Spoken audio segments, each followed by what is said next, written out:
ഇലാവി beauty care and കോസ്മെറ്റിക്കിൻ്റെ ഇലാവി talks എന്ന ഇന്നത്തെ പ്രോഗ്രാമിൽ വനിതാ ദിനം സ്പെഷ്യലായിട്ട് PS മിഷൻ ഹോസ്പിറ്റലിലെ ഗൈനക്കോളജി വിഭാഗം ഹാൻഡിൽ ചെയ്യുന്ന ഡോക്ടർ ഷൈൻ ബക്കസിനാണ് നമ്മുടെ അതിഥിയായിട്ട് വന്നിരിക്കുന്നത്. അപ്പോൾ നമ്മൾക്ക് ഷൈൻ ബക്കസിനെ സ്വാഗതം ചെയ്യും. എൻ്റെ പേര് സിസ്റ്റർ ഷൈൻ എന്നാണ്. ഞാനിവിടെ PS മിഷൻ ഹോസ്പിറ്റലിലാണ് വർക്ക് ചെയ്യുന്നത്. കഴിഞ്ഞ ഒരു വർഷമായിട്ടാണ് ഞാനിവിടെ വർക്ക് ചെയ്യുന്നത്. ഞാൻ ഗൈനക്കോളജിയിൽ MD എടുത്തത് സെയിൻറ്റ് ജോൺസ് മെഡിക്കൽ കോളേജിൽ നിന്നാണ്, ബാംഗ്ലൂർ. അതിനുശേഷം ഞാൻ കർണാടകയിലെ ഒരു താലൂക്ക് ആശുപത്രിയിൽ ഒരു വർഷം വർക്ക് ചെയ്തു. അതിനുശേഷം PS മിഷനിലാണ് വർക്ക് ചെയ്യുന്നത്. അപ്പോൾ കഴിഞ്ഞ ഒരു വർഷമായിട്ട് ഞാൻ PS മിഷൻ ഹോസ്പിറ്റലിലാണ് വർക്ക് ചെയ്യുന്നത്. ഇവിടെ എന്നെ കൂടാതെ 3 ഗൈനക്കോളജിസ്റ്റ് വേറെ ഉണ്ട്. വേറെ എല്ലാ ഡിപ്പാർട്ട്മെന്റും അവൈലബിൾ ആണ്. നമുക്കിവിടെ ഒരു കംഫർട്ടബിൾ ആയിട്ട് വർക്ക് ചെയ്യാൻ പറ്റുന്ന ഒരു സ്പേസ് ആണ്. കാരണം കൂടുതൽ ഒരു മിഷൻ ഹോസ്പിറ്റൽ എന്ന രീതിയിൽ വരുമ്പോൾ കൂടുതൽ പേഷ്യൻസ് ആയിട്ട് എത്തിക്സോട് കൂടി വർക്ക് ചെയ്യുന്ന ഒരു ഹോസ്പിറ്റലായിട്ട് എനിക്ക് ഫീൽ ചെയ്തേക്കുന്നത്. അതുകൊണ്ട് തന്നെ എനിക്കും കുറച്ച് കണക്ട് ചെയ്യാൻ പറ്റുന്നുണ്ട്, പേഴ്സണലി കണക്ട് ചെയ്യാൻ പറ്റുന്ന ഒരു സ്പേസ് ആണ്. പിന്നെ ഒരു ഗൈനക്കോളജി എന്ന് പറയുമ്പോൾ എല്ലാവരും തന്നെ ഞാൻ ഇപ്പോൾ ഒരു പബ്ലിക് ആയിട്ട് വർക്ക് ചെയ്യുമോ അങ്ങനെയൊക്കെ ചെയ്യുമ്പോഴേക്കും കൂടുതൽ പേര് ആരെങ്കിലുമൊക്കെ അബോർഷന് വേണ്ടിയൊക്കെ എന്നെ സമീപിക്കാറുണ്ടായിരുന്നു നേരത്തെ. അപ്പൊ ഇങ്ങനെ ഒരു ഇൻസ്റ്റിറ്റ്യൂട്ടിൽ വർക്ക് ചെയ്യുമ്പോൾ അവർക്ക് തന്നെ അറിയാം ഇൻസ്റ്റിറ്റ്യൂട്ടിന്റെ പോളിസി ഇതാണ്, അബോർഷൻ ചെയ്യാറില്ല, ഞാനും ചെയ്യാറില്ല. നമ്മൾ കണക്ട് ചെയ്ത് പോകാൻ പറ്റുന്നുണ്ട്. അപ്പൊ അതുകൊണ്ട് വളരെ കംഫർട്ടബിൾ ആയിട്ട് പോകുന്നു. പിന്നെ ഇവിടെ ഒരു പോസിറ്റീവ് പോയിന്റ് എന്ന് പറഞ്ഞാൽ നമ്മള് ഡോക്ടേഴ്സും സ്റ്റാഫുകളും തമ്മിലുള്ള നല്ലൊരു കണക്ഷൻ ഉണ്ട്. ഒരു ഫാമിലി അറ്റ്മോസ്ഫിയർ പോലെയാണ് നമ്മൾ പോകുന്നത്. അതുപോലെ തന്നെ കൂടുതലും പേഷ്യൻസിനോട് പേഷ്യന്റ് ഫ്രണ്ട്ലി ആയിട്ട് എല്ലാവരും പെരുമാറുന്ന ഒരു രീതിയാണ്. വരുന്നവരാണെങ്കിലും എല്ലാവരും സാറ്റിസ്ഫൈഡ് ആയിട്ട്, മിക്കവരും തന്നെ എല്ലാവരും സാറ്റിസ്ഫൈഡ് ആയിട്ടാണ് പോകുന്നത്. അങ്ങനെ ഒരു അറ്റ്മോസ്ഫിയറിൽ വർക്ക് ചെയ്യാൻ പറ്റുന്ന ഒരു നല്ല കാര്യം. ആദ്യം നോക്കുന്നത് പിന്നെ വുമൻസ് ഡേന്റെ ഒരു ഇന്നത്തെ ഒരു സ്പെഷ്യൽ ഡേ അല്ലേ. അപ്പം പിന്നെ ഡോക്ടർ സിസ്റ്റർ എന്ന് വിളിക്കണോ അല്ല ഏതായിരിക്കും കൂടുതൽ കംഫർട്ടബിൾ? ഏതെങ്കിലും കുഴപ്പമില്ല. ചിലര് ഡോക്ടർ എന്ന് വിളിക്കും, ചിലര് സിസ്റ്റർ എന്ന് വിളിക്കും, ചിലര് ഡോക്ടർ സിസ്റ്റർ എന്ന് വിളിക്കും. കംഫർട്ടബിൾ ആണ്. അപ്പം എന്നെ സംബന്ധിച്ചും കൂടുതൽ ആൾക്കാർക്ക് ഡോക്ടറിനെക്കാട്ടിയും കുറച്ചും കൂടി അറ്റാച്ച്മെന്റ് ഉണ്ടാവും സിസ്റ്റർ എന്ന് വിളിക്കുമ്പോഴേക്കും അല്ലേ. എനിക്കും ഇപ്പൊ സംസാരിക്കുമ്പോൾ എനിക്ക് കുറച്ചും കൂടി കംഫർട്ട് ആയാലും സിസ്റ്റർ എന്ന് വിളിക്കുമ്പോൾ ഓപ്പൺ ആയിട്ട് പറയാമെന്നുള്ള ഫീലിംഗ്സ് അവർക്ക് വരും. അപ്പം സിസ്റ്ററിന്റെ അഭിപ്രായത്തിൽ ഈ വുമൻസ് ഡേക്ക് ഫസ്റ്റ് ആയിട്ട് കൊടുക്കേണ്ട ഒരു ഗിഫ്റ്റ് ആയിട്ടുള്ള എന്താണ് നമ്മളെ ഈ വരുന്ന എല്ലാ സ്ത്രീകൾക്കും അല്ലെ വുമൻസ് കൊടുക്കാൻ പറ്റുന്നത്? ഗിഫ്റ്റ് കൊടുക്കാനോ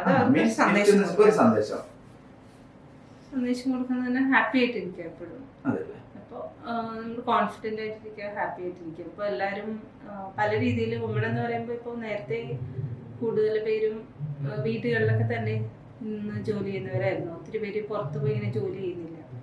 ഇപ്പോൾ എന്ന് പറഞ്ഞാൽ കൂടുതൽ വീട്ടിലെ ജോലിയും ചെയ്യണം, പുറത്ത് പോയി ജോലി ചെയ്യണം. ഇപ്പോൾ ഒരു പുരുഷനെ സംബന്ധിച്ചാകുമ്പോൾ കൂടുതൽ ജോലിയായിരിക്കും പ്രാധാന്യം. ഇപ്പോൾ വീട്ടിലെ കാര്യങ്ങൾ ഫുഡ് ഉണ്ടാക്കുക, കുട്ടികളെ നോക്കുക, അതൊക്കെ അത്ര അങ്ങോട്ട് ഇൻവോൾവ് ആവുന്നില്ല. പക്ഷെ സ്ത്രീകൾ എന്ന് പറയുമ്പോൾ അത് ഇതും ബാലൻസ് ചെയ്ത് പോകണം.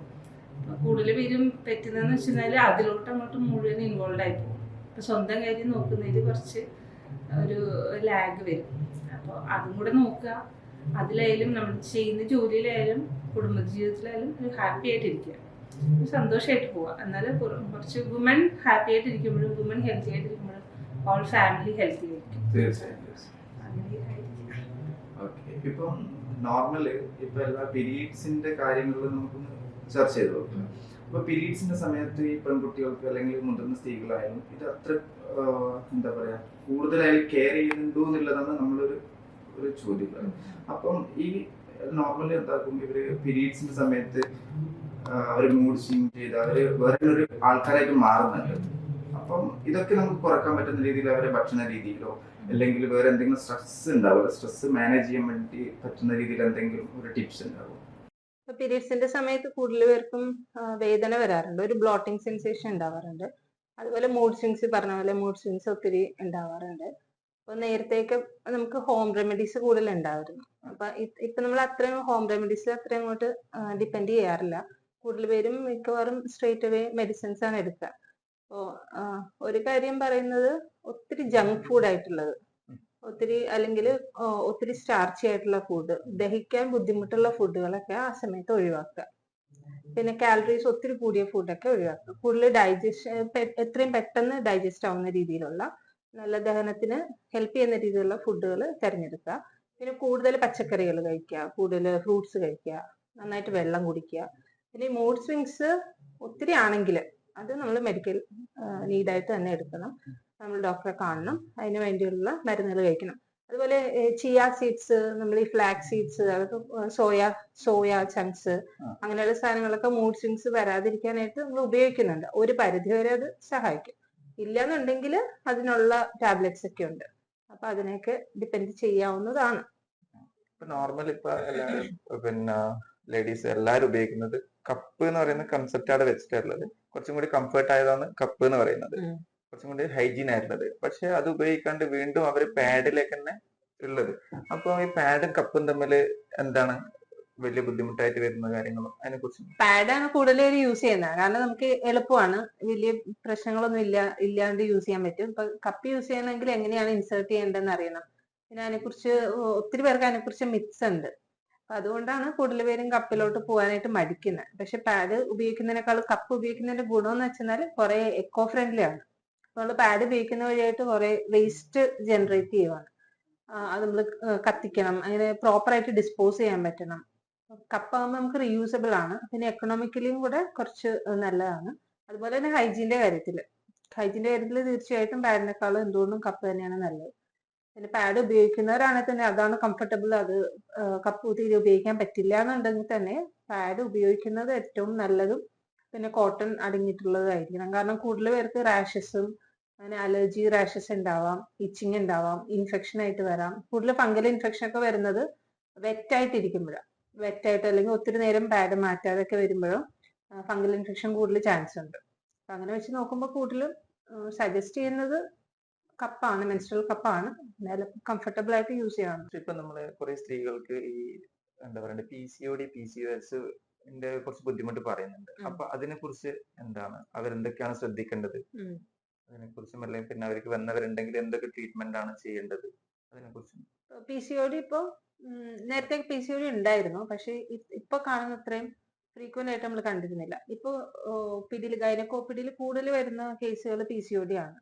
അതിപ്പോ ഇൻഫെർട്ടിലിറ്റി ട്രീറ്റ്മെന്റിന് വരുന്നവർ മാത്രമല്ല, അല്ലാതെ കുട്ടികളാണെങ്കിലും PCOD ആയിട്ട് വരുന്നുണ്ട്. അപ്പോൾ ഒന്ന് PCOD വരാൻ കാരണം ജനിതകപരമായിട്ടുള്ള കാര്യങ്ങളാണ്, നമ്മുടെ ഫാമിലി ബാക്ക്ഗ്രൗണ്ട് അങ്ങനെയാണ്. പിന്നെ മെയിൻ ആയിട്ട് നമ്മുടെ ആഹാര രീതികളാണ് PCOD വരാനുള്ള ഒരു പ്രധാന കാരണം. കൂടുതൽ ഇപ്പൊ നമ്മൾ ജങ്ക് ഫുഡാണ് ഉപയോഗിക്കുന്നത്. കുട്ടികളാണെങ്കിലും കൂടുതൽ ജങ്ക് ഫുഡാണ് പ്രിഫർ ചെയ്യുന്നത്. പിന്നെ അതുപോലെ തന്നെ പ്രോസസ്ഡ് ആയിട്ടുള്ള ടിൻഡ് ആയിട്ടുള്ള ഫുഡ്, അല്ലെങ്കിൽ കൂടുതൽ സ്റ്റാർച്ച് ആയിട്ടുള്ള ഇപ്പൊ ലേസ് പോലെ, അല്ലെങ്കിൽ പൊട്ടാറ്റോ ഫ്രൈസ്, അങ്ങനെ ഇപ്പൊ നമ്മൾ മാർക്കറ്റിൽ അവൈലബിൾ ആയിട്ടുള്ള ജങ്ക് ഫുഡൊക്കെ കൂടുതൽ ഉപയോഗിക്കുന്ന വഴിയായിട്ട് നമ്മൾ PCOD കൂടുതൽ വരാനുള്ള സാധ്യതയുണ്ട്. പിന്നെ ഒരു കാരണം എന്ന് പറഞ്ഞാൽ എക്സസൈസിന്റെ കുറവാണ്. അപ്പൊ കൂടുതൽ പേരും ഇരുന്ന് വർക്ക് ചെയ്യുന്നവരാവാം, നമുക്ക് എക്സസൈസിനുള്ള സമയം കിട്ടാത്തവർ ഉണ്ടാവാം, അല്ലെങ്കിൽ അതിനുവേണ്ടി നമ്മൾ ടൈം മനഃപൂർവ്വം സ്പെൻഡ് ചെയ്യാത്തയാവാം.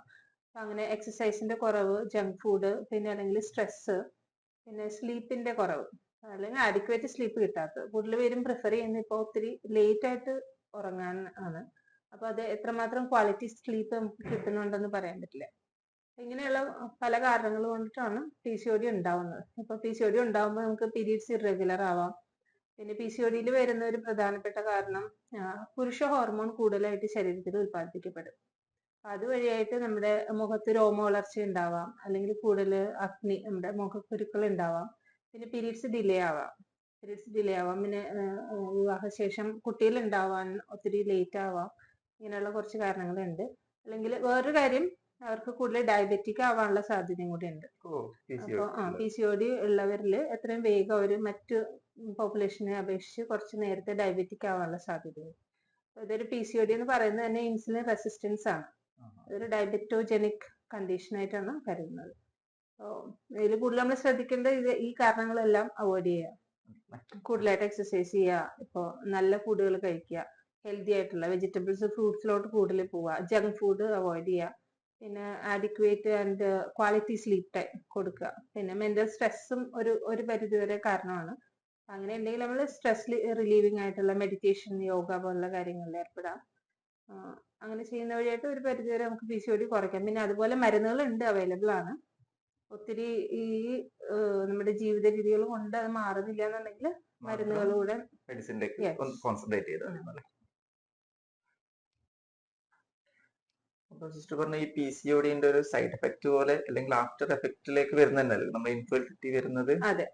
അപ്പൊ ഇൻഫെർട്ടിലിറ്റിന്റെ ഇപ്പൊ നമ്മളെ വന്ധ്യതകൾ കൂടുതലായുള്ളത്, നമ്മളിപ്പോ ഒരു ഒരു 100 കപ്പിൾസിന് എടുത്തു കഴിഞ്ഞാല് അതിന്റെ റേഷ്യോ 10 ഒരു 100 ആൾ എടുത്തിട്ട് ഒരു 10 ആൾക്കാർക്ക് ഉം. എന്തായാലും നമുക്ക് എന്താണ് വന്ധ്യതേന്റെ ഒരു പ്രശ്നം വരുന്നുണ്ട്. വരാം. അതിപ്പം ഒന്നാമത് നമ്മുടെ കേരളത്തിൽ തന്നെ ഇപ്പം കുറേ ഹോസ്പിറ്റലുകൾ വന്ധ്യതാ നിവാരണ ഹോസ്പിറ്റലുകൾ കൂടുതലായിട്ടുണ്ട്. അതെ. ഉം. അപ്പോ ഇതിങ്ങനെ കൂടുന്നതിന്റെ വേറെ എന്തെങ്കിലും കാരണങ്ങൾ ജനിതകം ആ. അല്ലാണ്ട് നമ്മുടെ ഫുഡിന്റെ അല്ലാണ്ട് ഉണ്ട് ഉണ്ട്. അപ്പൊ അത് വന്ധ്യത കൂടാനായിട്ടുള്ള ഒരു കാരണം എന്ന് വെച്ചാൽ ഇപ്പൊ നമ്മുടെ കല്യാണത്തിന്റെ ഏജ് നേരത്തേക്കാൾ ഇപ്പൊ ഉയർന്നിട്ടുണ്ട്. പലരും നേരത്തെ കല്യാണമൊക്കെ ഒരു ഏർലി 20s ആയിരുന്നു. ഇപ്പൊ മിക്കവർക്കും ഒരു ലേറ്റ് 20s അല്ലെന്നുണ്ടെങ്കിൽ 30 ഒക്കെ കഴിഞ്ഞിട്ടാണ് കൂടുതൽ പേരും കല്യാണത്തിലോട്ട് പ്രിഫർ ചെയ്യുന്നത്. കല്യാണം കഴിഞ്ഞാൽ തന്നെ ആദ്യത്തെ കുട്ടി ഉണ്ടാവുന്നതും കുറച്ച് ലേറ്റ് ആയിട്ടാണ്. എല്ലാവരും ലൈഫ് സെറ്റിൽ ചെയ്തിട്ട് അല്ലെ ജോലിയായിട്ട് അങ്ങനെ പ്രിഫർ ചെയ്യുന്നവരാണ്. അപ്പൊ അതൊരു കാരണമാണ്. നമ്മൾ ഏജ് അഡ്വാൻസ് ചെയ്യുന്നതനുസരിച്ച് നമ്മുടെ ഓവേറിയൻ റിസർവ് കുറയുന്നു. നമ്മൾ നല്ല ക്വാളിറ്റി ഉള്ള എഗ് ഒക്കെ പ്രൊഡ്യൂസ് ചെയ്യുന്നത് കുറച്ച് യങ് ഏജിലായിരിക്കും. അപ്പൊ അങ്ങനെയുള്ളത് ഒരു കാരണമാണ്. പിന്നെ തീർച്ചയായിട്ടും PCOD ആണ് ഏറ്റവും കൂടുതൽ കാണുന്നത്. ഇൻഫെർട്ടിലിറ്റിയുടെ ഏറ്റവും വലിയൊരു റീസൺ ഇപ്പോൾ മെഡിക്കൽ കണ്ടീഷൻ പറയുന്നത് PCOD ആണ്. ഏറ്റവും കൂടുതൽ കപ്പലിനെ നമ്മൾ ട്രീറ്റ് ചെയ്തുകൊണ്ടിരിക്കുന്നതും PCOD കണ്ടീഷൻസ് ആണ്. അതുപോലെ വേറൊരു ഡിസീസ് ഉള്ളതാണ് എൻഡോമെട്രിയോസിസ് എന്ന് പറയുന്നത്. അതും ഒരു പരിധിവരെ ഇൻഫെർട്ടിലിറ്റി ഉണ്ടാക്കാറുണ്ട്. പിന്നെ മെയിൽ ഇൻഫെർട്ടിലിറ്റിയും കണ്ടുവരുന്നുണ്ട്. കമ്പൈൻഡ് ആയിട്ടുള്ള ഇൻഫെർട്ടിലിറ്റി ഇപ്പോൾ രണ്ടുപേർക്കും ചെറിയ ചെറിയ പ്രശ്നങ്ങൾ ഉണ്ടെങ്കിൽ അത് കമ്പൈൻഡ് ആയിട്ട് വരുമ്പോൾ കൂടുതൽ വലിയ പ്രശ്നമായിട്ട് വരാം. അപ്പൊ കുറച്ച് നാൾ കൂടുതൽ ട്രീറ്റ്മെന്റ് ആവശ്യമായിട്ട് വരാം. ഏറ്റവും പ്രധാനപ്പെട്ട ഒരു കാര്യം എന്ന് പറയുന്നത് മാരേജിന് ശേഷം ഒത്തിരി ഡിലേ ചെയ്യാണ്ടിരിക്കുക. ഫസ്റ്റ് ചൈൽഡ് ബർത്ത് ഡിലേ ചെയ്യാണ്ടിരിക്കുക. ആദ്യത്തെ ചൈൽഡ് ജനിച്ചു കഴിഞ്ഞിട്ട് ചിലപ്പോൾ സ്പേസിങ് ബെറ്റർ ആയിരിക്കും. പക്ഷെ ഫസ്റ്റ് ചൈൽഡ് എപ്പോഴും നേരത്തെ ആവുന്നതാണ് നല്ലത്. അപ്പൊ നമ്മളിപ്പം ഇൻഫെർട്ടിലിറ്റിന്റെ കാര്യങ്ങൾ പറഞ്ഞു. അപ്പം ഇതിന് വല്ലാത്ത രീതിയിൽ ഹോസ്പിറ്റലുകൾ അല്ലെങ്കിൽ സോഷ്യൽ മീഡിയയിൽ അല്ലെങ്കിൽ ഹോർഡിങ്ങുകൾ നമ്മൾ റോഡിലേക്ക് പോകുന്നുണ്ടെങ്കിൽ 1 കിലോമീറ്ററിനുള്ളിൽ എന്തായാലും ഒരു ഇൻഫെർട്ടിലിറ്റി ഹോസ്പിറ്റലിന്റെ അല്ലെങ്കിൽ ഒരു പരസ്യങ്ങൾ വരുന്നുണ്ട്. അപ്പം ഇത് വല്ലാതെ നമ്മളെ ഈ അമ്മയാവാനും അല്ലെങ്കിൽ ഒരു അച്ഛനാവാനും നിൽക്കുന്ന ഒരാളെ കൂടുതൽ ഇമോഷണലി ബ്ലാക്ക് മെയിൽ ചെയ്യുന്ന പോലെ അല്ലെങ്കിൽ ആ രീതിയിലല്ലേ ഇപ്പൊ കൊണ്ടുപോകുന്നത്. ഓരോ പരസ്യങ്ങൾ കണ്ടു കഴിഞ്ഞാൽ നമുക്ക് അങ്ങനെ ഫീൽ ചെയ്യുന്നുണ്ട്. അതെ, അതിനൊരു പരിധി വരെ നമ്മൾ തന്നെയാണ് കാരണം. ഈ പറഞ്ഞ പോലെ നമ്മൾ ഒത്തിരി ഡിലേ ചെയ്യുന്നു, നമ്മുടെ ലൈഫ് സെറ്റിൽ ആക്കാൻ നോക്കുന്നു, അത് മറ്റുള്ളവർ മുതലാക്കുന്നു. അപ്പൊ അങ്ങനെ വരുമ്പോഴേക്കും ഡിലേ ആയി കുറെ നാൾ കഴിയുമ്പോഴേക്കും ഒരു 5-6 വർഷം കഴിഞ്ഞു കല്യാണം കഴിഞ്ഞിട്ട്. അങ്ങനെ വരുമ്പോഴേക്കും നമുക്കൊരു സോഷ്യൽ പ്രഷർ ഉണ്ടാവും, കുട്ടികളായിട്ടില്ലേ എന്ന് ചോദിക്കും. അപ്പൊ എങ്ങനെയെങ്കിലും കുട്ടികളാവണം എന്നുള്ള രീതി വരും. അപ്പൊ ആ ഒരു അവസരം ഈ ഹോസ്പിറ്റലൊക്കെ മുതലെടുക്കുന്നു. അപ്പൊ ഏത് രീതിയിലാണോ നമ്മൾ മാർക്കറ്റ് ചെയ്യുക, ഏത് രീതിയിലാണോ കൂടുതൽ പേര് നമ്മളിലോട്ട് അട്രാക്ട് ചെയ്യാന്ന് അവർ നോക്കും. ആ കെണിയിൽ എല്ലാവരും ചെന്ന് വീണ് പോവുകയും ചെയ്യും. ഏറ്റവും കൂടുതൽ ചെലവ് വരുന്ന ഒരു വിഭാഗമാണ് ഇൻഫെർട്ടിലിറ്റി ട്രീറ്റ്മെന്റ്. അതിനുവേണ്ടി നമ്മൾ തലവെച്ച് കൊടുത്താൽ ഒത്തിരിയേറെ പൈസ ചെലവുള്ള കാര്യമാണ്. പക്ഷെ കുട്ടികൾ ഉണ്ടാവണമെന്ന് ആഗ്രഹമുള്ള കപ്പിളിന് അത് മാത്രമേ ഒരു വഴിയുള്ളൂ. അല്ലാണ്ട് വലിയ വലിയ രീതിയിലേക്ക് പോകേണ്ടി വരുമല്ലോ. അപ്പൊ അങ്ങനെ വരുമ്പോൾ എന്തായാലും അവർ ചെലവ് നോക്കാണ്ട് അങ്ങനെ ചെയ്യുന്നു, അത് മറ്റുള്ളവർ മുതലാക്കുന്നു. അത് ഞാൻ പറഞ്ഞു, നേരത്തെ തന്നെ നമ്മൾ പ്ലാൻ ചെയ്യുക, ഫാമിലി നേരത്തെ പ്ലാൻ ചെയ്യുക. അപ്പൊ നമ്മൾ ഫാമിലി ഒരു ജോലിയായിട്ട് മതി, അല്ലെങ്കിൽ ഒരു വീട് വെച്ചിട്ട് മതി, കാർ മേടിച്ചിട്ട് മതി എന്നതിനേക്കാളും നമ്മൾ ഫാമിലി സെറ്റിൽ ചെയ്തിട്ട് മുന്നോട്ട് പോകുന്നതാണ് കൂടുതൽ നല്ലത്. നാച്ചുറൽ ആയിട്ടുള്ള രീതിയിൽ മുന്നോട്ട് പോവുക. കൂടുതൽ IVF-ലോട്ടും അങ്ങനെയൊക്കെ പോകുന്നതിനേക്കാളും നല്ലത്, എപ്പോഴും നല്ലത് നാച്ചുറൽ ബർത്ത് സംഭവിക്കുക. അപ്പൊ ഞാൻ പറഞ്ഞത് ഒരു 7 ലക്ഷത്തോളം രൂപ ഒരു ചെലവാക്കി, പക്ഷെ ഒരു റിസൾട്ട് ഉണ്ടായില്ല. അപ്പൊ എന്തുകൊണ്ടാണ്? ഒരു പക്ഷേ അതിന്റെ കാരണങ്ങൾ ഒരു പ്രോപ്പറായിട്ട് കണ്ടുപിടിക്കാത്തതുകൊണ്ടാവാം അങ്ങനെ വന്നത്. അപ്പൊ അങ്ങനെ വരുമ്പോ നമ്മുടെ ഭാഗത്തു നിന്നുള്ള ചെലവ് ഒത്തിരിയാണ്. അപ്പൊ അത്ര 7 ലക്ഷം രൂപ സാധാരണ ഒരു ആൾക്ക് അഫോർഡ് ചെയ്യാൻ പറ്റുന്നുണ്ടാവില്ല. എന്നാലും അവർ കടമൊക്കെ മേടിച്ചിട്ടായിരിക്കും ട്രീറ്റ്മെന്റ് ചെയ്യുന്നത്. ചെറിയൊരു കുട്ടിക്ക് അവർക്ക്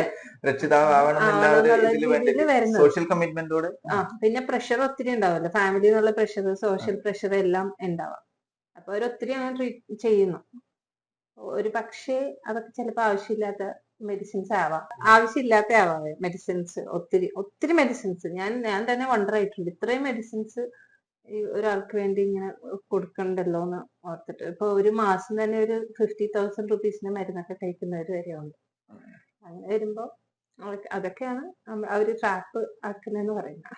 അപ്പം സിസ്റ്റർ ഇപ്പം പറഞ്ഞു എന്താ വെച്ചാല് ഇൻഫെർട്ടിലിറ്റി അവര് മരുന്നുകൾ കൂടുതൽ കൊടുക്കുന്നുണ്ട്. അപ്പൊ ഞാൻ ചോദിക്കുന്നത്, അതുപോലെ ഒരു സാധാരണ നോർമൽ ബർത്തിന് വേണ്ടിയിട്ട് വരുന്ന കപ്പിൾസിന് ഇപ്പോഴത്തെ നിലവില് എന്റെ ഫാമിലി തന്നെ ചോദിച്ചു കേട്ടിട്ടുണ്ട്, അമ്മയായാലും മുത്തശ്ശിയായാലും എന്റെ വൈഫ് പ്രഗ്നന്റ് ആയിട്ടിരിക്കുന്ന സമയത്ത് ചോദിച്ചിട്ടുണ്ട്, എന്തിനാ അവർക്ക് ഇത്രയൊരു മരുന്ന്, ഞങ്ങൾക്ക് പോകുന്ന സമയത്ത് ഇത്രയൊന്നും മരുന്നില്ല, ഒന്നുമില്ല. അപ്പൊ ഞാൻ ചോദിക്കുന്നത്, ഈ ഡോക്ടർമാര് അല്ലെങ്കിൽ പിന്നെ ഹോസ്പിറ്റലുകാര് ഇവർക്ക് കൂടുതൽ മരുന്നുകൾ എഴുതി കൊടുക്കുന്നുണ്ടോ, അല്ല നോർമലായിട്ട് വേണ്ടുന്നതാണോ, എങ്ങനെയാണ് അതിനെ കുറിച്ച്? ഒരു പ്രഗ്നൻസിയിൽ പറയുന്നത് ഫോളിക് ആസിഡ് ആദ്യത്തെ 3 മാസം ഫോളിക് ആസിഡ് കൊടുക്കണം. അപ്പോൾ അത് ഡെയിലി 1 വെച്ചിട്ട് ഫോളിക് ആസിഡ് നമ്മൾ കൊടുക്കാറുണ്ട് 3 മാസത്തേക്ക്.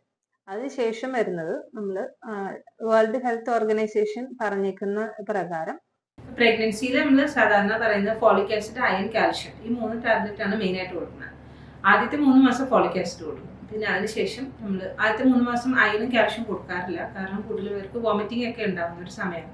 അപ്പോൾ അതിനുശേഷം നമ്മൾ 100 ടാബ്ലറ്റ്സ് അയൺ, 100 ടാബ്ലറ്റ്സ് കാൽഷ്യം കൊടുക്കണമെന്നാണ് വേൾഡ് ഹെൽത്ത് ഓർഗനൈസേഷൻ റെക്കമെൻഡ് ചെയ്യുന്നത്. അപ്പോൾ നമ്മൾ ഇത്രയും ടാബ്ലറ്റ്സ് ആണ് നമുക്ക് ആവശ്യമുള്ളത്, മെയിനായിട്ട് ആവശ്യമുള്ളത്. ഈ കാൽഷ്യം അയണൊക്കെ കൊടുക്കുന്നതെന്ന് വെച്ചാൽ നമ്മൾ പ്രഗ്നൻസി ടൈമിൽ മദറിൻ്റെ ബോഡിയിൽ നിന്നാണ് കാൽഷ്യവും അയണൊക്കെ കുട്ടിക്ക് വേണ്ടി ഉപയോഗിക്കുന്നത്. അപ്പോൾ അത് റീപ്ലേസ് ചെയ്യാനാണ് നമ്മൾ ആ ടാബ്ലറ്റ് കൊടുക്കുന്നത്. പിന്നെ കൂടുതൽ പേർക്ക് ഇപ്പം ഞാൻ പറഞ്ഞ പോലെ നേരത്തെ ഒത്തിരി ലേറ്റ് ആയിട്ടായിരിക്കാം പ്രഗ്നൻ്റ് ആവുന്നത്. അപ്പം അങ്ങനെയുള്ളവർക്ക് കുറേ കോംപ്ലിക്കേഷൻസ് വരാം.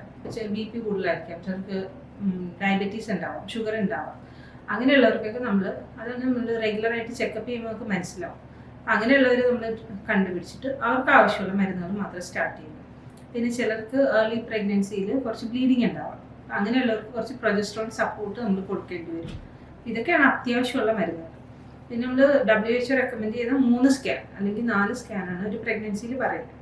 ഒരു 11 ആഴ്ചയിൽ ഒരു സ്കാൻ ചെയ്യും, പിന്നെ 5ാമത്തെ മാസത്തിലൊരു സ്കാൻ ചെയ്യും, പിന്നെ നമ്മൾ 9ാം മാസം സ്കാൻ ചെയ്യും. അതിനെല്ലാം പെർട്ടിക്കുലർ ആയിട്ടുള്ള ഒരു ഉദ്ദേശമുണ്ട്. അത് എന്തൊക്കെ കണ്ടുപിടിക്കാനും എല്ലാ അവയവങ്ങളും ഓക്കെ ആണോ അതെല്ലാം നോക്കാൻ വേണ്ടിയാണ്. പക്ഷെ അനാവശ്യമായിട്ട് ഇതിൽ കൂടുതൽ നമ്മൾ ഒത്തിരി സ്കാൻ, ചില സെൻറ്ററിലൊക്കെ ഇപ്പോൾ എല്ലാ മാസവും സ്കാൻ ചെയ്യുന്നവരുണ്ടാവും. അല്ലെങ്കിൽ അനാവശ്യമായിട്ട് പ്രൊജസ്ട്രോൺ സപ്പോർട്ട് ആവശ്യമില്ലാത്തവർക്കും റെഗുലറായിട്ട് അത് കുറച്ച് കോസ്റ്റ്ലി ആയിട്ട് മരുന്നുകളാണ്. അപ്പോൾ അതങ്ങനെ കണ്ടിന്യൂസ് ആയിട്ട് അത് കൊടുത്തുകൊണ്ടിരിക്കുന്നവരുണ്ടാവും. അപ്പോൾ പേഷ്യൻസിന് അറിയാൻ പറ്റണമെന്നില്ല. അപ്പോൾ നമ്മൾ ഡോക്ടേഴ്സ് ആയാലും നമ്മൾ സ്ഥാപനങ്ങളായാലും മൂല്യങ്ങൾ അനുസരിച്ച് പോവുക. ആവശ്യമുണ്ടെങ്കിൽ കൊടുക്കണം, തീർച്ചയായിട്ടും നമ്മൾ സപ്പോർട്ട് ചെയ്യണം. പ്രൊജസ്ട്രോൺ കുറവുള്ള പേഷ്യൻ്റ് ആണെങ്കിൽ, ബ്ലീഡിങ് ഉണ്ടെങ്കിൽ നമ്മൾ സപ്പോർട്ട് ചെയ്യണം. അല്ലാതെ അനാവശ്യമായിട്ട് കൂടുതൽ മരുന്നുകളും കൂടുതൽ എക്സ്പെൻസും പേഷ്യന്റിന് കൊടുക്കാതിരിക്കുക. അപ്പൊ ഇപ്പോഴത്തെ കാലത്ത് ഈ പ്രഗ്നൻസി ആയി, അപ്പൊ ഈ മെറ്റേണിറ്റി ഫോട്ടോഷൂട്ട് മുതൽ വാട്ടർ ബർത്ത് വരെ നമ്മളിപ്പോ എത്തിയിട്ടുണ്ട്. ഓക്കെ, ഇനി കൂടുതൽ ലൈവിലേക്ക് പോവാ എങ്ങനെയാണെന്ന് അറിയില്ല വരുന്ന കാലത്ത്. അപ്പം ഈ ഒരു കാലഘട്ടം കഴിഞ്ഞതിന് ശേഷം മെറ്റേണിറ്റി ഫോട്ടോഷൂട്ട് ആഫ്റ്റർ ബർത്ത് കഴിഞ്ഞു, അതിനുശേഷം ഈ രക്ഷിതാക്കള് കുട്ടികളെ കൂടുതലായിട്ട് കെയർ ചെയ്യുന്നുണ്ടോ, അങ്ങനെയുള്ള എന്തെങ്കിലും പിന്നെ ഒരു സാഹചര്യം സിസ്റ്ററിന്റെ ഒരു ഇടയിൽ വന്നിട്ടുണ്ട്? എന്താ വെച്ചാൽ കുട്ടികൾ എന്താ വെച്ചാൽ ഇപ്പോഴത്തെ ജെൻസീസ് കാറ്റഗറിയിൽ വരുന്ന കുട്ടികളെ ഭയങ്കര ഷോർട്ട് ടെമ്പേഴ്സ് ആണ്.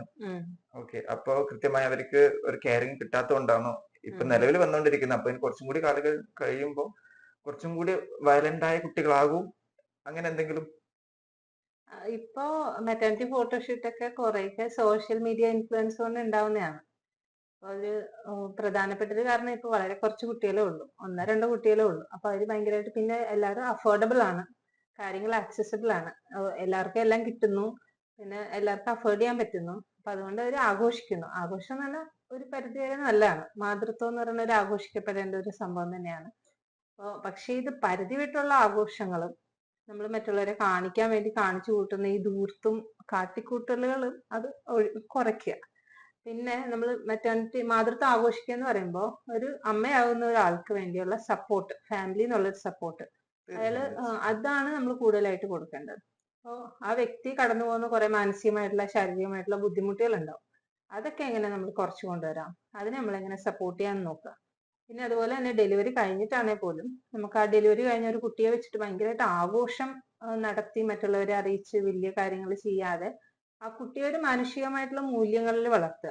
നമുക്ക് ഒത്തിരി ഒരു നല്ലൊരു ഉത്തരവാദിത്വ ബോധമുള്ള ഒരു പൗരനായിട്ട് വളർത്തുക എന്നുള്ളതായിരിക്കും പ്രധാനപ്പെട്ടത്. അപ്പൊ നമ്മള് ഒരു പക്ഷേ നമുക്ക് അതിനുശേഷം പിന്നെ നമ്മൾ ആ കുട്ടിയുടെ കാര്യത്തിൽ ശ്രദ്ധിക്കാനായിട്ട് മാതാപിതാക്കൾ സമയം ഉണ്ടാവില്ല. രണ്ടുപേരും ചിലപ്പോൾ ജോലി ചെയ്യുന്നവരായിരിക്കാം, കൂടുതൽ ഓക്കുപൈഡ് ആയിട്ടുണ്ടാവും, അതുകൊണ്ടൊക്കെ ആവാം. എന്നാൽ തന്നെയും ആ കുട്ടിയുടെ കാര്യത്തിൽ ആ കുട്ടി വളർന്നു വരുന്ന എന്തൊക്കെ കുട്ടി കാണുന്നു, ആരുമായിട്ടൊക്കെ മിങ്കിളാവുന്നു, ആരുമായിട്ടൊക്കെ കൂട്ടുകൂടുന്നു, അപ്പൊ ഏത് രീതിയിൽ വളർന്നു എന്നുള്ളത് ഒരു കോൺസ്റ്റന്റ് ആയിട്ടുള്ള ഒരു മോണിറ്ററിങ് കുട്ടികളുടെ കൂടെ ഉണ്ടാവാനും അവരുടെ കൂടെ ടൈം സ്പെൻഡ് ചെയ്യാനും, നമ്മൾ സമൂഹത്തിനും കുടുംബത്തിനും അവരെ കൊണ്ട് ഉപകാരമുള്ള രീതിയിലുള്ള, ഇപ്പൊ ഒത്തിരി ന്യൂസ് നമ്മൾ കാണുന്നുണ്ടല്ലോ. അപ്പൊ ചെറിയ കുട്ടികളാണെങ്കിൽ തന്നെ പെട്ടെന്ന് വയലന്റ് ആവുന്നു, അപ്പൊ ഒന്ന് പറഞ്ഞ രണ്ടാമത്തേന് കൊല്ലാൻ ആലോചിക്കുന്ന ഒരു ഗ്രൂപ്പ് ഉണ്ടാക്കുന്നു, അങ്ങനെ നമ്മൾ റീസെന്റ് ആയിട്ട് കാണുന്ന കാര്യങ്ങളൊക്കെ. അതുപോലെ നമ്മൾ പരസ്പരം ഒരു സ്നേഹത്തിലൊക്കെ വളരാനായിട്ട് കുട്ടികളെ പ്രചോദിപ്പിക്കുക. അത് ആദ്യം കുടുംബത്തിൽ നിന്ന് തന്നെ വരണം. അങ്ങോട്ടും ഇങ്ങോട്ടും മാതാപിതാക്കളാണേലും മുത്തച്ഛനും മുത്തശ്ശിയാണേലും അങ്കിൾമാരാണേലും ആന്റിമാരാണേലും പരസ്പരം സ്നേഹിച്ച് കഴിയുന്ന കാണുമ്പോഴാണ് കുട്ടിക്കും അതിനോടുള്ള ഒരു അഭിനിവേശം വരിക. ഇല്ലാന്നുണ്ടെങ്കിൽ സ്വാഭാവികമായിട്ടും അവര് എങ്ങനെ സെൽഫിഷ് ആയിട്ട് എന്റെ കാര്യം നടക്കണം, അല്ലാത്തവരെ എല്ലാവരും നശിപ്പിക്കണം. പിന്നെ ഒത്തിരി സിനിമകളും അതുപോലുള്ള സിനിമകളൊക്കെ വരുമ്പോൾ വയലൻസ് കൂടുതലുള്ള സിനിമകളൊക്കെ വരുമ്പോൾ അതും ഒത്തിരിയേറെ കുട്ടികളെ ബാധിക്കുന്നുണ്ടാവും. അപ്പൊ എന്ത് കാണണം, എന്ത് കാണണ്ട, എന്ത് ചൂസ് ചെയ്യണം എന്നുള്ളൊരു നല്ലൊരു ഗൈഡൻസ് കുടുംബത്തിൽ നിന്ന് തന്നെ വരണം. ഈ ആഘോഷങ്ങളെക്കാളൊക്കെ ഉപരിയായിട്ട് നമ്മൾ കുടുംബം ഭദ്രമാക്കാനുള്ള ഒരു എഫേർട്ടായിരിക്കും കൂടുതൽ ആവശ്യമെന്ന് തോന്നുന്നു. അപ്പോ ഇപ്പോഴത്തെ ചെറിയ കുട്ടികളുടെ കാര്യങ്ങൾ വെച്ചിട്ട് അവര് വലിയ എന്താ പറയുക പ്രിൻസായും ക്യൂനായിട്ടുള്ള ഇവര് വളർത്തിയെടുക്കുന്നത്. ഓക്കെ, അവര് ജനനം മുതൽ ഒരു 2-3 ക്ലാസ് വരെ ഭയങ്കര ആഘോഷപൂർവ്വം കൊണ്ടു നടക്കുന്നത്. അതിനുശേഷം ഈ കുട്ടികൾ എന്താക്കുന്നത് ഒരു ജസ്റ്റ് ഒരു മൊബൈലിലേക്ക് ഇവരെ മാറ്റി നിർത്തുന്നത്. അപ്പോ അങ്ങനെ ജനിച്ച് വളരുന്ന കുട്ടികളില് അവർക്ക് സന്തോഷം പിന്നെ ഇല്ല. പിന്നെ അവര് കാണുന്ന സമൂഹത്തിൽ കിട്ടുന്ന ലഹരിയിലോ അല്ലെങ്കിൽ നല്ല ഫ്രണ്ട്സുകളുണ്ട്, മോശം ഫ്രണ്ട്സുകളുണ്ട്. അപ്പൊ വീട്ടിൽ നിന്ന് കിട്ടാത്ത ഈ സുഖവും സൗകര്യങ്ങളും ഇവരെ കെയറിങ്ങും പുറത്തുനിന്ന് കൊടുക്കുന്നു. അപ്പം അതിനൊക്കെ നമുക്ക് എന്ത് ചെയ്യാൻ പറ്റും? അതുകൊണ്ടല്ലേ നമുക്കിപ്പോ കൂടുതലായിട്ടും മയക്കുമരുന്നും ബാക്കിയുള്ള ഡ്രഗ്സിന്റെ ഇങ്ങനെ പോയിക്കൊണ്ടിരിക്കുന്നത്. കൂടുതൽ അത് എനിക്ക് തോന്നുന്നു മൊബൈലിന്റെ ഉപയോഗം തന്നെ ആയിരിക്കും. അമിതമായിട്ടുള്ള മൊബൈലിന്റെ ഉപയോഗമായിരിക്കും. ഇപ്പൊ കുട്ടികൾ ഭക്ഷണം കഴിക്കണമെങ്കിൽ തന്നെ ഇപ്പൊ മൊബൈൽ വേണമല്ലോ. അല്ലെങ്കിൽ അവർക്ക് കുറച്ച് സമയം പോലും സ്വന്തമായിട്ട് ഒറ്റയ്ക്ക് ഇരിക്കാൻ പറ്റുന്നില്ല കുട്ടികൾക്ക്. അവർ ബോറടി ആവും. ഇല്ലെന്നുണ്ടെങ്കിൽ അവർക്ക് അവർ ഇറിറ്റബിൾ ആവും. പെട്ടെന്ന് കുറെ നേരം അനങ്ങാതിരിക്കുമ്പോൾ അവർക്ക് ഇറിറ്റബിൾ ആവും. പിന്നെ മൊബൈൽ ഇല്ലാണ്ട് അവർക്ക് കൂടുതൽ സമയം സ്പെൻഡ് ചെയ്യാൻ പറ്റില്ല. അതുപോലെ തന്നെ കുടുംബത്തിൽ എല്ലാവരുമായിട്ടുള്ള ഒരു ഇന്ററാക്ഷൻ വളരെ കുറവാണ് ഇപ്പൊ കുട്ടികൾക്ക്. അപ്പൊ കുട്ടികൾ കാണുന്നതും കേൾക്കുന്നതും അവർ തലച്ചോറിൽ ഫീഡ് ചെയ്യുന്നതും ഇതുപോലുള്ള കാരണങ്ങളാണ്.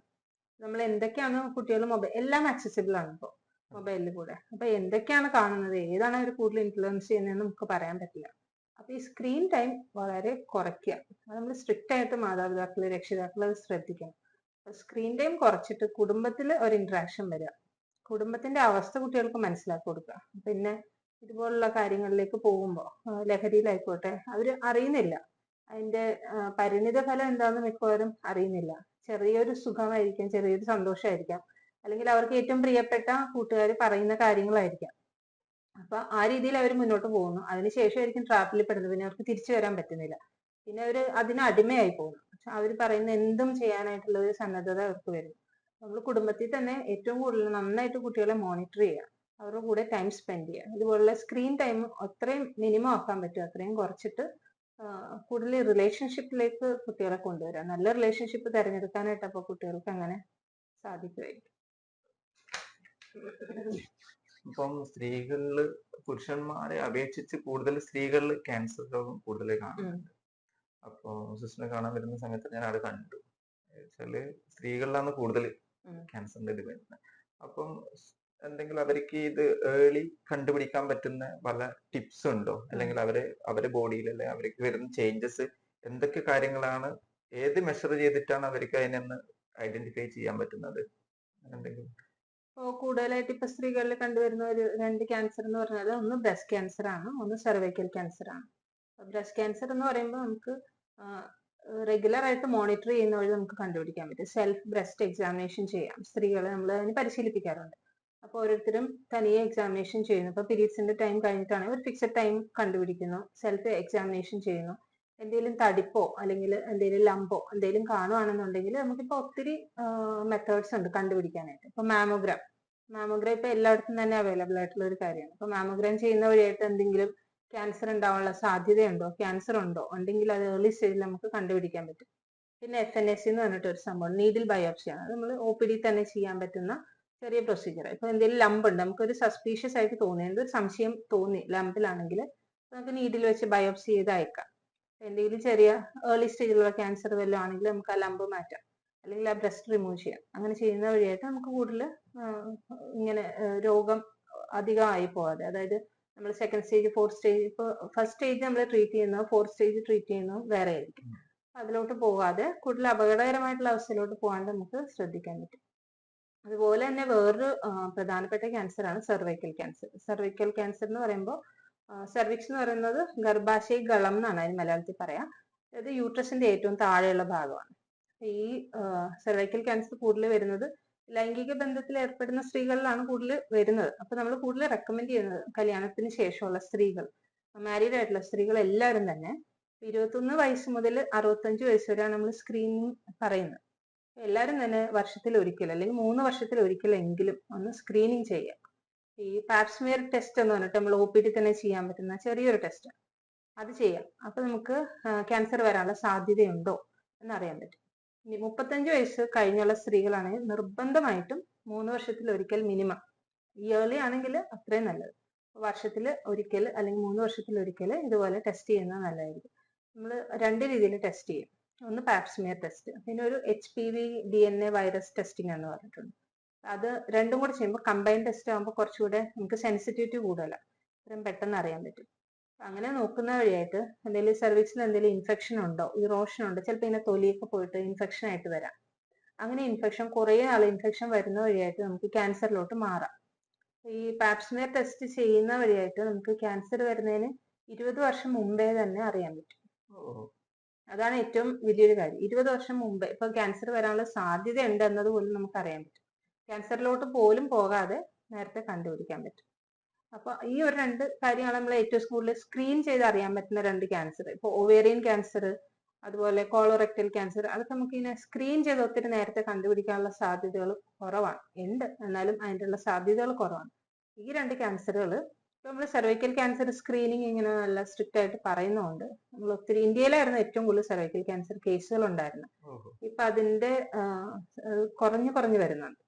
നേരത്തെ ഉണ്ടായിരുന്ന അത്ര ഇപ്പൊ സെർവൈക്കൽ ക്യാൻസർ നമുക്കില്ല. അതിങ്ങനെ റെഗുലർ ആയിട്ടുള്ള സ്ക്രീനിങ് വഴിയായിട്ട് അങ്ങനെ കുറഞ്ഞു വരുന്നത്. പിന്നെ അതിന് തന്നെ ഇപ്പൊ നമുക്ക് വാക്സിനേഷൻ ഉണ്ട്. വാക്സിനേഷൻ, കുട്ടികൾക്ക് വാക്സിനേഷൻ കൊടുക്കാം. ഇപ്പൊ 9 വയസ്സ് മുതൽ മേലിലോട്ടുള്ള എല്ലാ പെൺകുട്ടികൾക്കും, ഇപ്പൊ ആൺകുട്ടികൾക്കും വാക്സിനേഷൻ പറയുന്നുണ്ട്. 9 വയസ്സ് മുതൽ 14 വയസ്സ് വരെയുള്ള പെൺകുട്ടികൾക്കാണെങ്കിൽ 2 ഡോസ് വാക്സിനേഷൻ ആണ്. നമ്മൾ ഒരു ഡോസ് കൊടുക്കുന്നു, അതിന് 6 മാസത്തിന് ശേഷം അടുത്ത ഡോസ് കൊടുക്കുന്നു. അപ്പൊ അങ്ങനെ ചെയ്യുന്ന വഴിയായിട്ട് ഈ സെർവൈക്കൽ ക്യാൻസർ വരാനുള്ള സാധ്യത ഒരു 60% കുറയും. പിന്നെ ഇപ്പൊ 14 വയസ്സിന് ശേഷമുള്ള കുട്ടികൾക്കാണ് 3 ഡോസ് ആവശ്യം വരും. ഒരു ഡോസ് എടുത്തതിന് ശേഷം 1 മാസത്തിന് ശേഷം അടുത്തത്, പിന്നെ 6 മാസത്തിന് ശേഷം അടുത്തത്, അങ്ങനെ ഒരു 3 ഡോസ് ആയിട്ട് കൊടുക്കും. ഇങ്ങനെ എടുക്കുന്നത് വഴിയായിട്ട്, പിന്നെ ഇങ്ങനെ എടുത്താലും നമ്മൾ സ്ക്രീനിങ് ചെയ്യണം. ഒരു 60% നമ്മൾ കുറയ്ക്കുന്നുണ്ട്, എന്നാലും ബാക്കി 40% ഉണ്ട്. അതുകൊണ്ട് തന്നെ ഇപ്പൊ സ്ക്രീനിങ്, ഇപ്പൊ ടെസ്റ്റ്, ഇങ്ങനെ വാക്സിനേഷൻ എടുത്തിട്ടുള്ളവരാണെങ്കിൽ പോലും ഇങ്ങനെ റെഗുലർ ആയിട്ടുള്ള സ്ക്രീനിങ് ചെയ്യുവാണെങ്കിൽ ഒത്തിരിയേറെ ക്യാൻസർ സാധ്യത നമുക്ക് കുറയ്ക്കാൻ സാധിക്കും. പീരീഡ്സിന്റെ സമയത്ത് ഫ്ലോ നമുക്ക് ഡിഫറെന്റ് ആയിരിക്കും. ഇപ്പൊ ഒരു ഫിക്സഡ് ക്വാണ്ടിറ്റി ഓഫ് ബ്ലീഡിങ് എന്ന് പറയാൻ പറ്റത്തില്ല. ചിലർക്ക് അത് കൂടുതലാവാം, കുറവാവാം. പക്ഷെ നമ്മൾ എപ്പോഴും ശ്രദ്ധിക്കേണ്ട കാര്യം, ഇപ്പോൾ ഒരു ദിവസം ഒരു 6 പാഡിൽ കൂടുതൽ ചേഞ്ച് ചെയ്യേണ്ടി വരുന്നു, ഫുള്ളാവുന്നു, പാഡ് ഫുള്ളാവുന്നു, അങ്ങനെ ചേഞ്ച് ചെയ്യേണ്ടി വരുന്നുണ്ടെങ്കിൽ അപ്പൊ അതൊരു ഹെവി ബ്ലീഡിങ് ആണ് ഇൻഡിക്കേറ്റ് ചെയ്യുന്നത്. അതുപോലെ തന്നെ പെയിൻ ആണെങ്കിൽ നമുക്ക് സഹിക്കാൻ പറ്റില്ല. ആദ്യത്തെ ഒരു ദിവസം അല്ലെ 2 ദിവസം അതൊക്കെ ചെറിയ പെയിൻ ഉണ്ടാവാം. ചിലപ്പോൾ നടുവേദന, വയറുവേദന, അങ്ങനെയുള്ള കാര്യങ്ങളൊക്കെ ഉണ്ടാവും. അതൊക്കെ നോർമലാണ്. പക്ഷെ അതിനേക്കാൾ കൂടുതൽ നമുക്ക് ത്രൂ ഔട്ട് പീരീഡ്സ് നമുക്ക് ഒട്ടും പറ്റാത്ത രീതിയിൽ, അല്ലെങ്കിൽ നമ്മുടെ ഡെയിലി ആക്ടിവിറ്റീസിനെ അഫക്ട് ചെയ്യും. നമുക്ക് സ്കൂളിൽ പോകാൻ പറ്റുന്നില്ല, ജോലി ചെയ്യാൻ പറ്റുന്നില്ല, അതുപോലൊക്കെ ഒരു അവസ്ഥയാണെങ്കിൽ അത് തീർച്ചയായിട്ടും എന്തെങ്കിലും അണ്ടർലൈൻ കോസ് ഉണ്ടാവും. അപ്പൊ സെക്കൻഡറി ഡിസ്മെനോറിയ എന്ന് പറയും. പ്രത്യേകിച്ച് കാരണമൊന്നും ഇല്ലാത്ത നമ്മൾ പ്രൈമറി ഡിസ്മെനോറിയ എന്ന് പറയും. പീരീഡ്സിന്റെ കാര്യം പറയുകയാണെങ്കിൽ അതിന്റെ ഒന്ന് നോക്കേണ്ടത് പീരീഡ്സിന്റെ എത്ര ദിവസം ബ്ലീഡിങ് ഉണ്ടെന്ന് നോക്കാം. 3 to 5 days ഒക്കെയാണ് നോർമൽ ആയിട്ട് വരിക. അപ് ടു 7 days ഓക്കെയാണ്. അതിനേക്കാൾ 7 days കൂടുതൽ ബ്ലീഡിങ് ഉണ്ടെന്നുണ്ടെങ്കിൽ അത് നമ്മൾ എന്താ കോസ് ഉണ്ടോ എന്ന് കണ്ടുപിടിക്കണം. പിന്നെ അതുപോലെ പീരീഡ്സ് ആവുന്നതിന്റെ സമയം ചിലപ്പോൾ 21 ദിവസം തുടങ്ങി 35 ദിവസം വരെയുള്ള ഗ്യാപ്പിലാണ് വരുന്നത്. ചിലർക്ക് ഫ്രീക്വന്റ് ആയിട്ട് വരുന്നു എന്ന് പറയും. 21 ദിവസത്തിൽ കൂടുതൽ അടുപ്പിച്ചടുപ്പിച്ച് വരുന്നു, അത്ര ഇപ്പൊ 2 ആഴ്ച കൂടുമ്പോൾ പീരീഡ്സ് ആവുന്നു, അങ്ങനെയൊക്കെ വരുന്ന ഫ്രീക്വന്റ് ആയിട്ട് പീരീഡ്സ് ആവുന്നതെന്ന് പറയുന്നത്. അപ്പൊ നമ്മൾ കൂടുതൽ ബ്ലഡ് ലോസ് ആവുക ചെയ്യുന്നത്. അപ്പൊ എന്തോ കാരണം അണ്ടർലൈൻ കോസ് ഉണ്ടാവാം. പിന്നെ 35 ദിവസത്തിന് ശേഷം വരുന്നു, അപ്പൊ ഒത്തിരി ഡിലേ ആയിട്ട് വരാം. അതും എന്തെങ്കിലും കാരണം ഉണ്ടാവും. മെയിൻ ആയിട്ട് PCOD ആയിരിക്കും ചിലപ്പോൾ അതിന്റെ കാരണം. അപ്പൊ അങ്ങനെ എന്തെങ്കിലും ഉണ്ടോ എന്ന് കണ്ടുപിടിക്കണം. പിന്നെ പീരീഡ്സിന്റെ പെയിൻ, അപ്പോൾ ഡിസ്മെനോറിയ എന്ന് നമ്മൾ പറയാം. അതിന് 2 രീതിയിൽ പറയാം. പ്രൈമറി ഡിസ്മെനോറിയ ഉണ്ട്, സെക്കൻഡറി ഡിസ്മെനോറിയ ഉണ്ട്. അപ്പൊ അണ്ടർലൈൻ കോസ് ഒന്നുമില്ല, വെറുതെ പെയിൻ വരുന്നു, അതിനാണ് പ്രൈമറി ഡിസ്മെനോറിയ എന്ന് പറയുന്നത്. എന്തോ കാരണം ഉണ്ട്, അതുകൊണ്ട് പെയിൻ വരുന്നതിനാണ് നമ്മൾ സെക്കൻഡറി ഡിസ്മെനോറിയ എന്ന് പറയുന്നത്. അപ്പോൾ സെക്കൻഡറി ഡിസ്മെനോറിയ ആണെങ്കിൽ കൂടുതലും നമുക്ക് ത്രൂ ഔട്ട് പീരീഡ്സ് പെയിൻ ഉണ്ടാവും. അപ്പോൾ ആദ്യത്തെ നോർമലായിട്ട് പറയുന്ന ആദ്യത്തെ 2 ദിവസത്തെ പെയിൻ അത് നോർമലാണ്. ഇല്ലാന്നുണ്ടെങ്കിൽ കണ്ടിന്യൂസ് ആയിട്ട് പീരീഡ്സിന്റെ പെയിൻ ഉണ്ടാവുന്നു, അല്ലെങ്കിൽ നമുക്ക് സ്കൂളിൽ പോകാൻ പറ്റുന്നില്ല, ഡെയിലി ആക്ടിവിറ്റീസിനെ അഫക്ട് ചെയ്യുന്നു, അങ്ങനെയുള്ള രീതിയിൽ പെയിനോട്ട് പോവുകയാണെങ്കിൽ അതെന്താണ് അതിന്റെ കാരണം എന്ന് കണ്ടുപിടിച്ച് ട്രീറ്റ് ചെയ്യണം. സെക്കൻഡറി ഡിസ്മെനോറിയയുടെ ഏറ്റവും പ്രധാനപ്പെട്ട കാരണമാണ് എൻഡോമെട്രിയോസിസ് എന്ന് പറഞ്ഞൊരു കണ്ടീഷൻ. അത് നമുക്ക് ട്രീറ്റ് ചെയ്യാൻ പറ്റുന്ന ഒരു കണ്ടീഷനാണ്.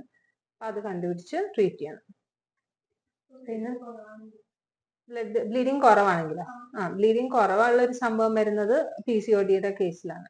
PCOD ഉള്ളവർക്ക് ഫ്ലോ കുറവായിരിക്കാം. അവർ വരുന്നത് കുറച്ച് ഡിലേ ആയിട്ട് വരാം. 1.5 മാസം 2 മാസം ഒക്കെ കഴിഞ്ഞ് വരാം. അതിന്റെ ഒരു കാരണം തൈറോയിഡ് ഹോർമോണിന്റെ ഡെഫിഷ്യൻസി ആവാം. ഹൈപ്പോ തൈറോയിഡ്സ് ഉള്ളവർക്ക് ബ്ലീഡിങ് കുറവായിരിക്കാം. ഇല്ലെന്നുണ്ടെങ്കിൽ ഹീമോഗ്ലോബിൻ, നമ്മുടെ ശരീരത്തിൽ തന്നെ ഹീമോഗ്ലോബിൻ കുറവുള്ളവർക്ക് ബ്ലീഡിങ് കുറവായിരിക്കാം. PCOD ഉള്ളവർക്ക് ബ്ലീഡിങ് കുറവായിരിക്കാം. അപ്പൊ എന്തുകൊണ്ടാണ്, ഏതാണ് കാരണം എന്ന് കണ്ടുപിടിച്ച് അത് ട്രീറ്റ് ചെയ്യണം. അപ്പോൾ ഇത്രയും നല്ലൊരു ദിനത്തിൽ ഇത്രയും നല്ലൊരു ക്ലാസ് പോലെ അല്ലെങ്കിൽ ഇത്രയും നല്ലൊരു ഇൻഫർമേഷൻ നമുക്ക് പാസ് ചെയ്തു തന്നതിന് ഡോക്ടർ സിസ്റ്റർ ഷൈൻ വക്കച്ചന് ഞങ്ങളുടെ ഹൃദയം നിറഞ്ഞ നന്ദി പറയുന്നു. ഞങ്ങളുടെ മാത്രമല്ല, ഇലാബി ടീമിന്റെ മൊത്തവും ഇത് കേൾക്കുന്ന ഓരോ ആൾക്കാരുടെയും നന്ദി പ്രത്യേകം പറയുന്നു. അടുത്തത് പ്രേക്ഷകരെ നിങ്ങളോടാണ്. ഇന്നത്തെ ഈ വനിതാ ദിനത്തിൽ ഡോക്ടർ ഷൈൻ വക്കച്ചന്റെ അടുത്ത ഈ ഒരു ക്ലാസ് നിങ്ങൾക്ക് വളരെ ഉപകാരപ്രദമായിരിക്കും എന്ന് കരുതുന്നുണ്ട്. അപ്പോൾ ഇനിയും ഇതുപോലെയുള്ള ഇൻഫോർമേറ്റീവായ വീഡിയോകളും ഞങ്ങളുടെ ചാനലിന് കിട്ടും. അപ്പോൾ എന്തായാലും ഞങ്ങളുടെ ചാനൽ സബ്സ്ക്രൈബ് ചെയ്യുക. നിങ്ങൾക്കുള്ള നിർദ്ദേശങ്ങളോ മറ്റെന്തുണ്ടെങ്കിലും ഞങ്ങളുടെ കമന്റ് ആയിട്ട് രേഖപ്പെടുത്തണം. അപ്പോൾ അടുത്ത വീഡിയോ ആയിട്ട് കാണാം. Bye bye.